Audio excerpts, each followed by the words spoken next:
Hey guys, welcome to the Liberal Hive Mind, a channel solely focused on exposing the abundant hypocrisy of the left. Cue the outrage. Like I said in the last video, cue the leftoids once again threatening to move back to Canada, because exactly as predicted, Donald Trump is back. Mark Zuckerberg's Meta, or Facebook and Instagram, have officially made the decision, and they have officially decided to unban Donald Trump's official account on both platforms. I predicted last week that this is exactly what would happen for two reasons. First, it's the right thing to do ethically, considering he's going to be one of the top candidates in the next election. And of course, secondly, it's just business. Donald Trump is a cash cow, and moving forward, all eyes will be on Donald Trump. Obviously, they know that. Advertisers know that. Things are about to get real serious when it comes to campaigning. It's crazy to think how fast time flies. I feel like Joe Biden took over the White House like yesterday, and we're already headed into peak campaign season. That's exactly what's going on here. Donald Trump is back, baby. I think the world of politics is about to get real exciting, and that might be an understatement. Let me show you guys exactly what I mean. We got some stuff to get into, so let's roll the tape. Alright folks, so here's the official headline, and I specifically chose The Guardian just so we can sip some of those beautiful, delicious, nutrient-filled leftist tears. Facebook is allowing Trump back. The platform hasn't learned its lesson. It was left to Nick Clegg, once a great hope for liberal politics in Britain, nowadays cutting a sad figure as global lobbyist for a company with major PR problems, to announce that Facebook was open to Donald Trump's nefarious business again. The decision was wrong, but it hardly spells the end of democracy, as alarmists equating Facebook with an inevitable triumph for fascism might think. What the decision does, though, is confirm the breathtaking hypocrisy of a corporation seemingly unable or unwilling to learn from its complicity in repeated political disasters. Hillary Clinton never stopped being pilloried for her basket of deplorables speech in 2016. However, the fact is that Trump and plenty of his supporters have said and done things which are deplorable. The really scandalous part was her casual remark that Americans were, quote, irredeemable. Democracy is based on the notion that no one is irredeemable, and that we should never give up on fellow citizens as hard as it may be. He says this as he's seemingly given up on Donald Trump and is advocating for the continued deplatforming of a former president of the United States. As you can see, the left is outraged because Donald Trump's account has officially been reinstated. Here he is, 34 million followers, back on Facebook, ready to rock and roll once again. Their plan has failed, using the FBI to pressure big tech companies to censor Donald Trump's reach to stop him from having his voice heard. The January 6th Commission trying to make up evidence and make up crimes in order to suggest criminal charges to the DOJ, rendering Donald Trump ineligible from being able to run for president again. They tried, but they failed. Donald Trump is back whether they like it or not. The ACLU is saying that Trump's reinstatement on Facebook and Instagram is the right call. It's a nice thing to hear and it's correct. Bringing Donald Trump back was absolutely the right call from a purely ethical perspective. His Facebook page is classified as a political candidate. It doesn't get any more immoral. Continuing the banning and suppression of Donald Trump ahead of the next election would be unconstitutional, bordering on criminal. And clearly I think Facebook knows this, and so they've unleashed the beast. And that's really the vibe that I'm getting here. Donald Trump is back, and as he's saying, he's now more angry and more committed than ever before. They said he's not doing rallies, he's not campaigning. Maybe he's lost that step. I'm more angry now, and I'm more committed now than I ever was, because of course, Joe Biden is target number one.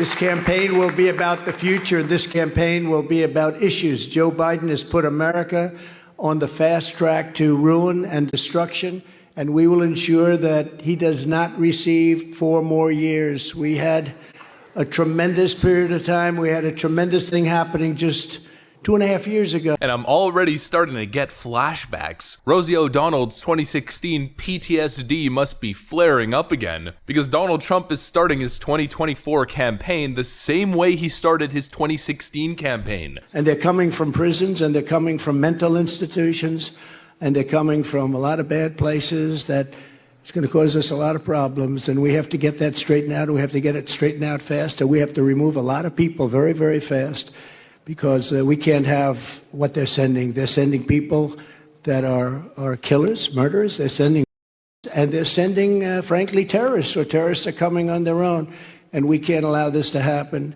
So the illegal border crossers are going to be sent straight back home. Those bad ones especially, and they're going to go fast. Except he's not just blasting open border policies and the criminals that come over, he's adapted his message to fit in 2024 cultural issues as well, like this one. We're going to stop the left-wing radical racists and who are trying to indoctrinate our youth, and we're going to get their Marxist hands off of our children. We're going to defeat the cult of gender ideology and reaffirm that God created two genders called men and women. We're not going to allow men to play in women's sports. And by so doing, you know what happens? We're going to save the dignity of women, and we're going to save women's sports itself. It's ridiculous. It's ridiculous. You see what I mean when I tell you that leftoid brains are imploding? Because now they no longer have big tech creating their little ideological comfort safe zone bubble. Nope, they have no choice. They're going to be exposed to Donald Trump whether they like it or not. He's back in the political arena of discussion, and it's going to be glorious. I'm glad to see Donald Trump back. I can't wait for the campaigns. I just hope one thing changes. You know, the typical Donald Trump campaign promise that he's been making forever. The 2024 election is our one shot to save our country, and we need a leader who is ready to do that on day one. We need a fighter who can stand up to the left, who can stand up to the swamp, stand up to the media, stand up to the deep state. Am I allowed to say stand up to the rhinos too? I think we can say that. Standing up to the rhinos. Trump also recently blasting Mitch McConnell publicly. Mitch McConnell has made the Biden presidency look much better than it would have without the old crow pushing massive Green New Deal type funding for the radical left Democrats. It's incredible what McConnell has done. Inflation and debt will be the end result. However, not good for anybody, especially for our country. What Mitch McConnell has allowed the Democrats to get away with is absolutely unthinkable, and Republicans don't forget it. Well, listen, President Trump, as excited as I am that you're back in the political arena, if you're really gonna take on the swamp, then you gotta stop campaigning for the Lindsey Grahams and the Romneys of the world. You know, like this stuff. And a friend of mine for a long time. We don't always agree, but that's okay too. But he's a great guy, a great politician actually, and a terrific person who loves your state, Senator Lindsey Graham. Thank you, Lindsey.